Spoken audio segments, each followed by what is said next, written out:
ఎమ్మెల్యేల ఓట్లను ఎమ్మెల్సీ ఎలక్షన్ల గురించి కొనుగోలు చేయడానికి అప్పుడు ఇక్కడ అధికారంలో ఉన్న టీఆర్ఎస్ పార్టీని, అధికారంలో ఉన్న పార్టీ అంటే ఏదో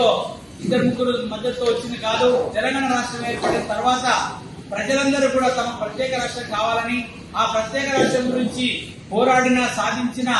ఆ కేసీఆర్ గారే మాకు నాయకత్వం వహించాలని చెప్పి ప్రజాస్వామ్యయుతంగా జరిగిన ఎన్నికల ద్వారా ఎన్నుకోబడిన ఆ ప్రభుత్వాన్ని ప్రజాస్వామికంగా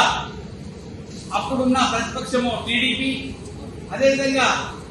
దేశానికి స్వాతంత్ర్యం తెచ్చారని చెప్పుకుంటున్న కాంగ్రెస్ పార్టీలు రెండు కూడా కుమ్మక్కయి ఈ ఎమ్మెల్సీ ఎన్నికల్లో ప్రజాప్రతినిధులు కొనుగోలు చేయడానికి భారీ కుట్ర చేస్తున్నారు.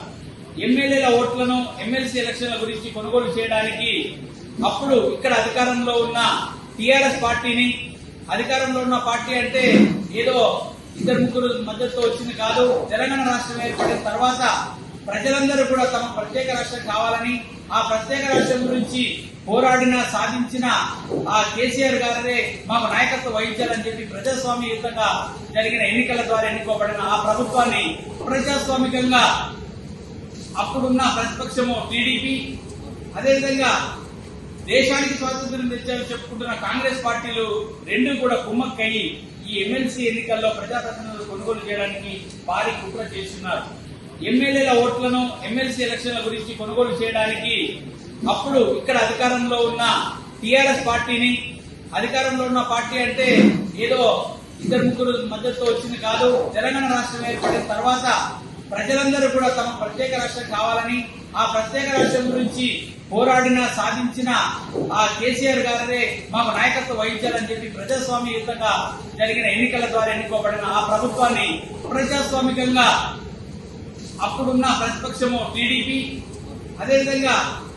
దేశానికి స్వాతంత్ర్యం తెచ్చారని చెప్పుకుంటున్న కాంగ్రెస్ పార్టీలు రెండు కూడా కుమ్మక్కయి ఈ ఎమ్మెల్సీ ఎన్నికల్లో ప్రజాప్రతినిధులు కొనుగోలు చేయడానికి భారీ కుట్ర చేస్తున్నారు. ఎమ్మెల్యేల ఓట్లను ఎమ్మెల్సీ ఎలక్షన్ల గురించి కొనుగోలు చేయడానికి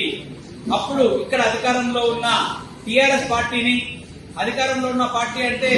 ఏదో ఇద్దరు ముగ్గురు మద్దతుతో వచ్చింది కాదు. తెలంగాణ రాష్ట్రం ఏర్పడిన తర్వాత ప్రజలందరూ కూడా తమ ప్రత్యేక రాష్ట్రం కావాలని, ఆ ప్రత్యేక రాష్ట్రం గురించి పోరాడిన సాధించిన ఆ కేసీఆర్ గారే మాకు నాయకత్వం వహించాలని చెప్పి ప్రజాస్వామ్యయుతంగా జరిగిన ఎన్నికల ద్వారా ఎన్నుకోబడిన ఆ ప్రభుత్వాన్ని ప్రజాస్వామికంగా అప్పుడున్న ప్రతిపక్షము టీడీపీ, అదేవిధంగా దేశానికి స్వాతంత్ర్యం తెచ్చారని చెప్పుకుంటున్న కాంగ్రెస్ పార్టీలు రెండు కూడా కుమ్మక్కయి ఈ ఎమ్మెల్సీ ఎన్నికల్లో ప్రజాప్రతినిధులు కొనుగోలు చేయడానికి భారీ కుట్ర చేస్తున్నారు.